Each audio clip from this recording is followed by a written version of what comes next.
Selamat pagi pemirsa, apa kabar Anda hari ini? Bersama saya Puji Lestari, inilah kabar Indonesia.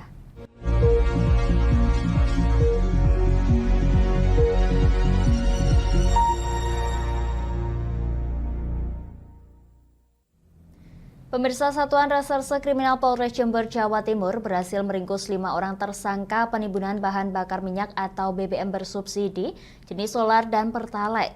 Para pelaku memodifikasi tangki BBM kendaraan dan menggunakan drum serta jerigen untuk melancarkan aksinya. Polisi mengamankan 2 unit kendaraan roda 4 dan 1 unit kendaraan roda 3, 500 liter BBM pertalite dan 264 liter solar bersubsidi.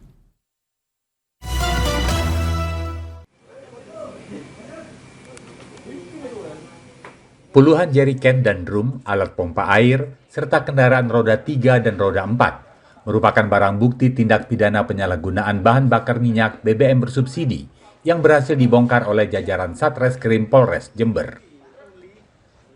5 orang tersangka juga diamankan tersangkut kasus penyalahgunaan BBM bersubsidi jenis pertalite dan solar. Dalam keterangan pers yang digelar di halaman Mapolres Jember, Jawa Timur pada Jumat 28 Juli, Kapolres Jember AKBP Muhammad Nur Hidayat mengatakan kelima tersangka merupakan warga Kabupaten Jember. Dari para tersangka ini, polisi mengamankan sebanyak 264 liter solar dan 500 liter pertalite, serta 1 lembar surat rekomendasi pembelian BBM jenis tertentu dari Dinas Tanaman Pangan, Hortikultura dan Perkebunan. Kemudian, 1 lembar catatan penjualan BBM serta uang tunai hasil penjualan sebanyak 10 juta rupiah. Polres Jember terus mengembangkan kasus ini dan menyelidiki kemungkinan adanya keterlibatan oknum SPBU. Langkah kami selanjutnya adalah berkoordinasi dengan SKK Migas atau pengawas dari SPBU terkait dengan peran-peran dari SPBU itu bagaimana mencegah penyalahgunaan ini. Dan kami akan segera agendakan untuk berkoordinasi, mengingat ini kami harus segera merilis untuk mengembangkan lebih jauh. Dan harapan kami ke depan adalah ini tidak terulang. Dalam aksinya, para tersangka menggunakan mobil yang sudah dimodifikasi sehingga dapat menampung BBM dalam jumlah hingga 100 liter. Para tersangka sengaja menimbun BBM bersubsidi untuk dijual kembali ke pengecer dengan keuntungan Rp1.000 per liter. Kelima tersangka terancam hukuman penjara paling lama 6 tahun dan denda Rp60 miliar.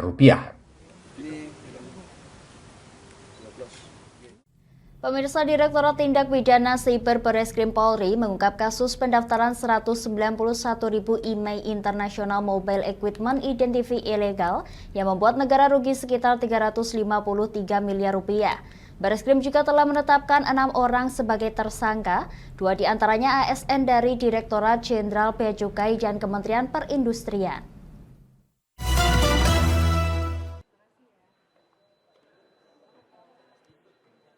Direktorat Tindak Pidana Siber Barreskrim Polri, Jumat 28 Juli, mengungkap kasus pendaftaran IMEI secara ilegal di Kementerian Perindustrian. Sebagai bukti, polisi menyita sekitar 191.000 handphone dengan IMEI yang terdaftar secara ilegal.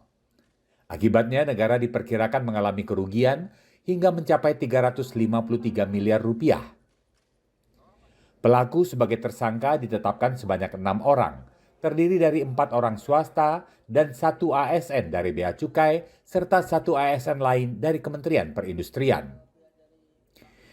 Direktur Tindak Pidana Siber Barreskrim Polri, Dirjen Polisi Adi Vivit, memaparkan hubungan antar pelaku yang diawali oleh pelaku swasta yang kemudian menghubungi ASN Bea Cukai, kemudian dikenalkan kepada ASN Kementerian Perindustrian. Tadi gue sampaikan tuh yang kerugian. Ya, jadi 4 ini pengusaha yang memiliki handphone, kemudian melalui saudara Bea Cukai ini, kemudian ada lagi nanti tersangka lain yang nanti akan kami bidik untuk menyambungkan daripada saudara F. Jadi saudara F ini operator memang yang dia memasukkan identitas tanpa melalui prosedur yang resmi. Proses pendaftaran IMEI ilegal ini dilakukan tanpa verifikasi dan pembayaran. Selain itu, para pelaku juga mempromosikan jasa pendaftaran ilegal melalui e-commerce atau perdagangan elektronik. Para pelaku dijerat dengan Undang-Undang Informasi dan Transaksi Elektronik atau UU ITE. Para pelaku ini dipersangkakan adalah pasal 46 ayat 1, junto pasal 30 ayat 1, kemudian pasal 48 ayat 1, junto pasal 32 ayat 1, pasal 51 ayat 1, junto pasal 35, Undang-Undang nomor 19 tahun 2016, tentang perubahan Undang-Undang nomor 11 tahun 2008 tentang informasi dan transaksi elektronik, dengan ancaman pidana penjara 12 tahun. Pengungkapan kasus ini masih menjadi langkah awal. Selanjutnya, polisi akan menugaskan Satuan Khusus Lintas Direktorat dan lembaga untuk mendalami kasus ini secara lebih rinci. Pemirsa, Kepolisian Resor Konawe Utara, Sulawesi Tenggara menggagalkan dugaan penyelundupan 968 tabung gas bersubsidi ukuran 3 kg dan 253 jerigen kapasitas 20 liter BBM jenis Pertalite. Polisi juga mengamankan sebanyak 10 unit mobil yang mengangkut barang ilegal tersebut guna penyelidikan lebih lanjut.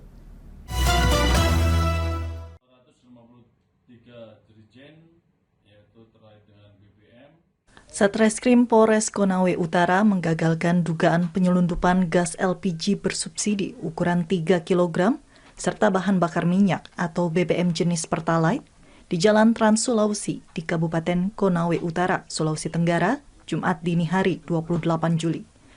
Polisi mengamankan sebanyak 10 unit mobil yang mengangkut sebanyak 968 tabung gas bersubsidi 3 kg dan 253 jerigen berkapasitas 20 liter BBM jenis Pertalite.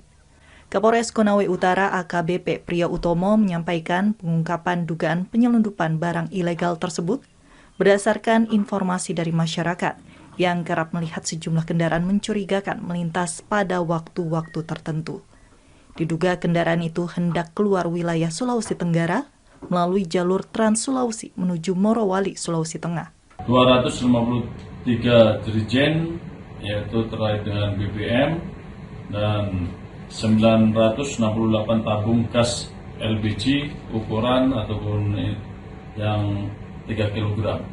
Tersangka saat ini masih dilakukan pendalaman dan pengambilan keterangan oleh Satreskrim.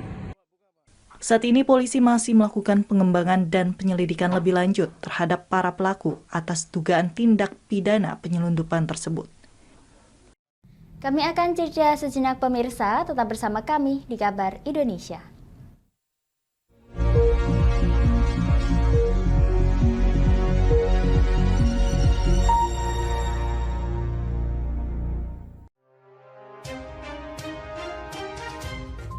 Inilah ketiga anggota komplotan pencuri spesialis pecah kaca mobil setelah melakukan penggelapan 20 sepeda motor dan 2 unit mobil dengan modus retal. Merangkum semua peristiwa sebagai berita yang penuh fakta.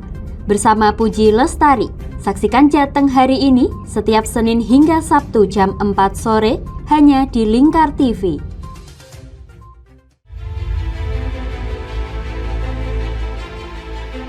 Memberikan pinjaman uang kepada saya dengan bunga 8% per bulan. Membedah opini narasumber, menggali lebih dalam untuk mendapatkan perspektif baru yang lebih faktual. Masalahnya, nota perbaikan kapal itu semua ada di saya.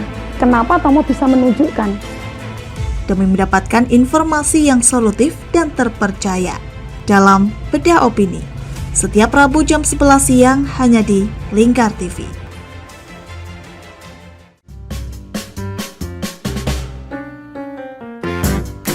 Mari pilih motif batik yang kamu suka di Batik Yuliati Warno.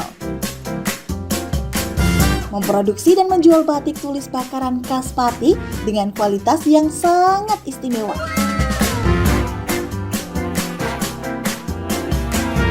Cocok buat oleh-oleh, seserahan, bahkan untuk baju nikahan loh. Menyediakan berbagai motif mulai dari batik klasik sampai batik modern. Ayo borong segera Batik Yuliati Warno. Anda bisa melihat proses produksi batik secara langsung di rumah produksi kami loh.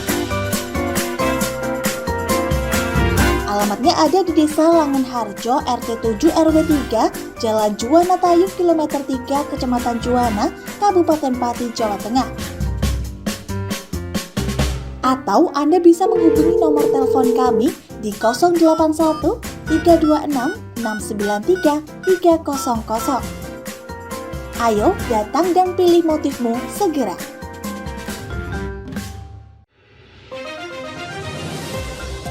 Modus kedua pelaku ini berpura-pura kehabisan bahan bakar kendaraan. Setelah pelaku dibantu, mereka kemudian melakukan kekerasan dan mengambil paksa sepeda motor korban. Saat tiba di lapangan terbang Okbab, rombongan langsung dihadang 5 orang yang mengaku sebagai anggota KKB.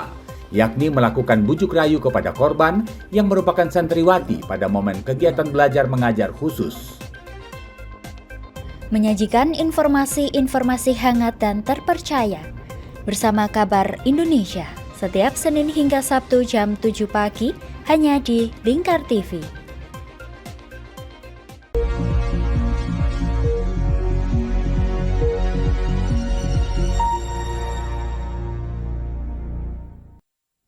Anda masih menyaksikan Kabar Indonesia pemirsa. Gubernur Jawa Timur Khofifah Indar Parawansa meminta penambahan pasokan LPG bersubsidi setelah dilaporkan terjadi kelangkaan di beberapa daerah di kabupaten atau kota wilayah provinsi setempat. Menurut Khofifah, PT Pertamina Partaniaga wilayah Jatim, Bali, dan Nusa Tenggara telah menyanggupi untuk menambah pasokan di beberapa wilayah sebesar 30 hingga 70% dari rata-rata penyaluran harian. Masing-masing daerah, kembali saya ingin berikan contoh Ngawi. Gubernur Jawa Timur Khofifah Indar Parawansa di Surabaya, Jumat 28 Juli, mengupayakan penambahan pasokan LPG bersubsidi setelah dilaporkan terjadi kelangkaan di beberapa daerah kabupaten kota wilayah provinsi setempat.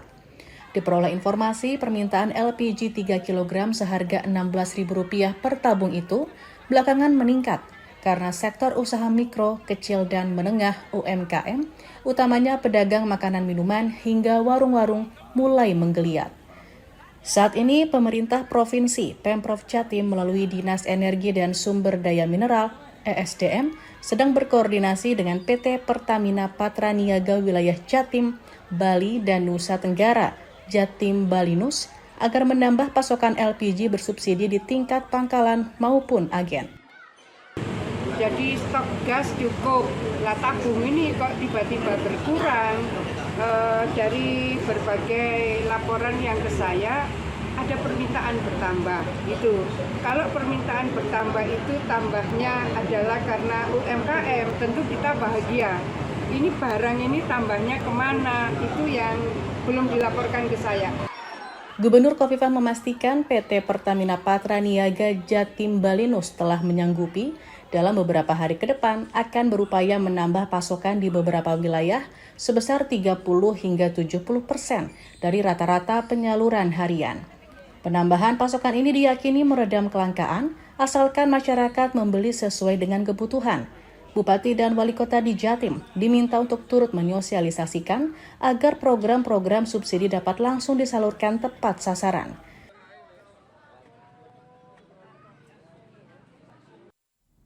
Pemirsa, Presiden Joko Widodo melakukan pertemuan dengan pengusaha di Chengdu, China pada Jumat 28 Juli 2023 lalu. Dalam kesempatan tersebut, Presiden Jokowi mengharapkan agar para investor swasta dapat masuk dalam proyek Ibu Kota Nusantara atau IKN pada tahun ini.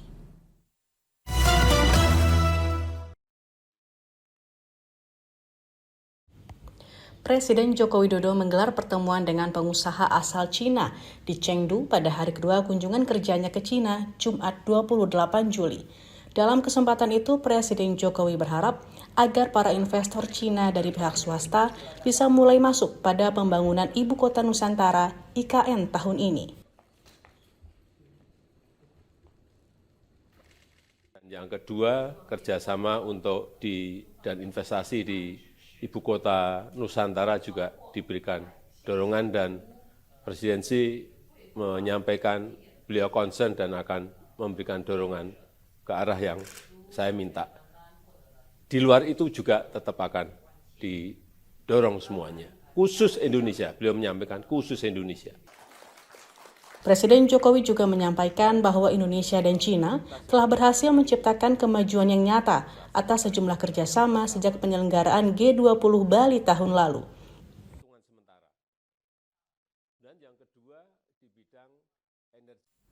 Kami akan jeda sejenak pemirsa, tetap bersama kami di Kabar Indonesia.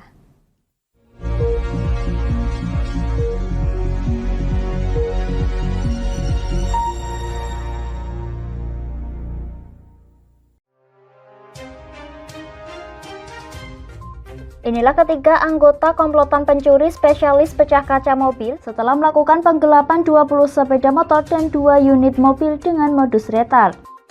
Merangkum semua peristiwa sebagai berita yang penuh fakta.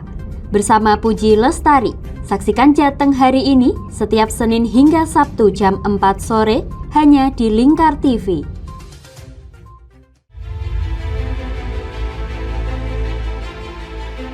Memberikan pinjaman uang kepada saya dengan bunga 8% per bulan.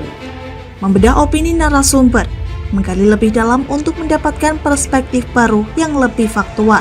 Masalahnya, nota perbaikan kapal itu semua ada di saya. Kenapa Tomo bisa menunjukkan? Demi mendapatkan informasi yang solutif dan terpercaya.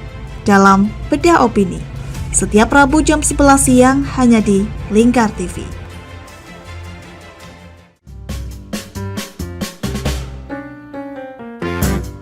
Mari pilih motif batik yang kamu suka di Batik Yuliati Warno.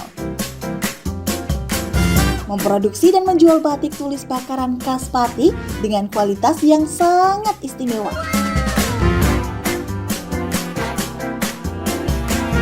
Cocok buat oleh-oleh, seserahan, bahkan untuk baju nikahan loh.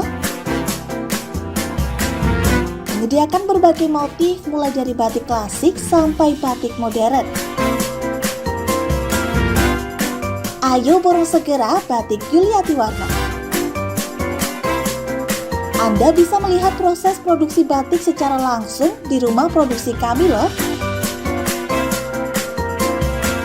Alamatnya ada di Desa Langenharjo, RT 7 RW 3, Jalan Juwana Tayu, Kilometer 3, Kecamatan Juwana, Kabupaten Pati, Jawa Tengah.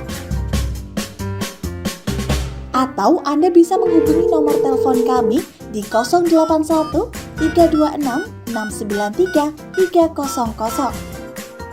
Ayo datang dan pilih motifmu segera.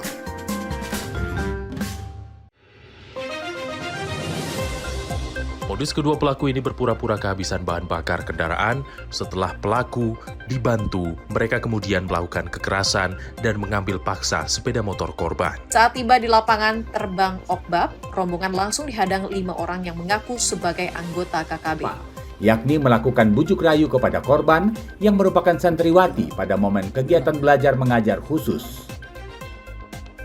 Menyajikan informasi-informasi hangat dan terpercaya bersama Kabar Indonesia setiap Senin hingga Sabtu jam 7 pagi hanya di Lingkar TV.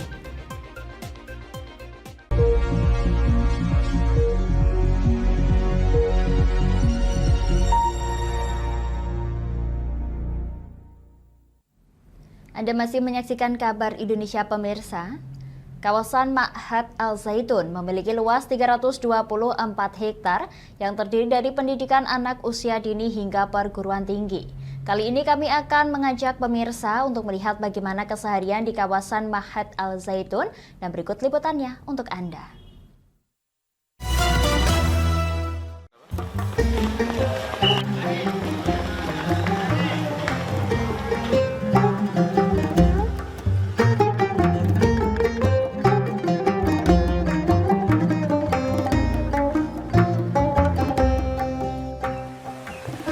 Di tengah polemik yang menimpa pimpinan Pondok Pesantren Al-Zaitun Panji Gumilang ternyata tidak mempengaruhi atau mengganggu aktivitas apapun yang ada di Ma'had Al-Zaitun, Indramayu, Jawa Barat. Kantor Berita Antara memiliki kesempatan untuk melihat langsung seluruh aktivitas dan kegiatan yang ada di Ma'had Al-Zaitun ini. Ma'had Al-Zaitun berdiri di atas lahan seluas 324 hektar untuk kawasan pendidikan dari jenjang PAUD hingga perguruan tinggi. Secara keseluruhan, areal Ma'had Al-Zaitun terbilang asri dipenuhi dengan pepohonan jati pada ruang terbuka hijau. Mahat Al-Zaitun sendiri diresmikan oleh Presiden ketiga Republik Indonesia, yaitu Presiden Habibie pada tahun 1999, dan hingga saat ini memiliki lebih dari 5.000 pelajar. Saat ini saya sedang berada di depan Masjid Rahmatan lil Alamin yang berada tepat di tengah kawasan Mahat Al-Zaitun. Masjid ini mampu menampung hingga 150.000 jemaah dan rutin menggelar kegiatan kebahasaan dan tadarus bagi para santri. Selain itu, Mahat Al-Zaitun juga ditunjang oleh berbagai fasilitas olahraga lainnya berupa lapangan basket, lapangan hoki, lapangan sepak bola, dan ruang kesenian hingga lab komputer.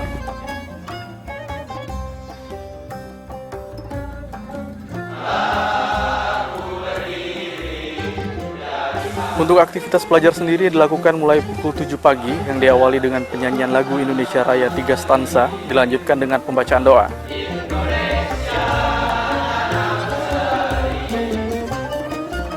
Para santri di sini juga diajarkan kegiatan pemberdayaan seperti kegiatan pertanian, perkebunan, hingga peternakan hewan.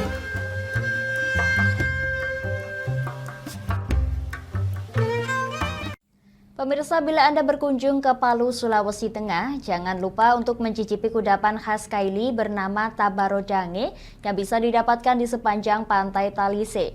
Kudapan berbahan dasar sagu ini dimasak menggunakan tungku tanah liat dan Anda pun juga bisa melihat langsung proses pembuatan sampai akhir bisa disantap.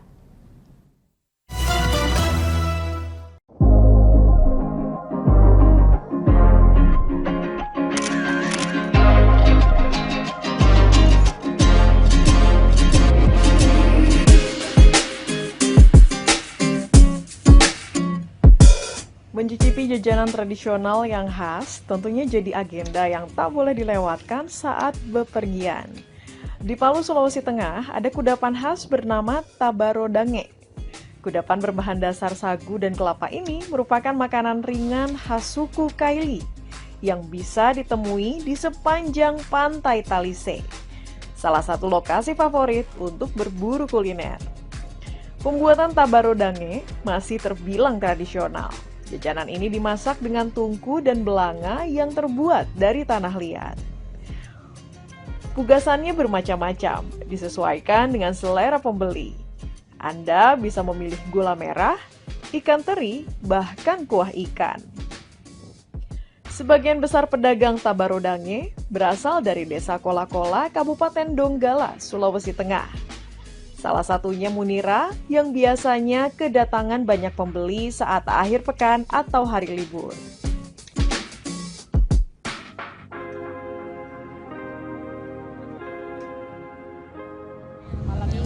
Malam minggu. Setiap hari tapi jualan. Iya, tiap hari. Punya hari-hari tiap hari berjualan. Apa semua yang dijual dangenya? Nah, maksudnya Selain dange, apa yang Ibu jual? toppingnya itu apa semua? Ada rono, ikan, gula merah. Yang banyak biasa orang beli apa? Pokoknya banyak semua tiga macam ini. Apa yang disuka orang semua tiga macam ini. Enak. Kalau orang datang atau orang asing yang baru datang pasti aneh merasakan yang namanya dange ini. Kalau kita kan orang Palu pasti sudah terbiasa ya namanya dange, apa segala macam, saraba, pasti merasakan enak. Dan kalau orang kan asing yang baru datang kan unik mereka rasa mereka makan. Bila Anda penasaran dengan rasa Tabarodange, datang saja ke kawasan Pantai Talise, Kota Palu. Harganya cukup terjangkau, yakni Rp5.000 untuk satu porsi. Demikian kabar Indonesia pemirsa, nantikan kabar Indonesia selanjutnya hanya di Lingkar TV. Saya Puji Lestari pamit dari hadapan Anda, selamat melanjutkan aktivitas Anda, selamat pagi dan sampai jumpa.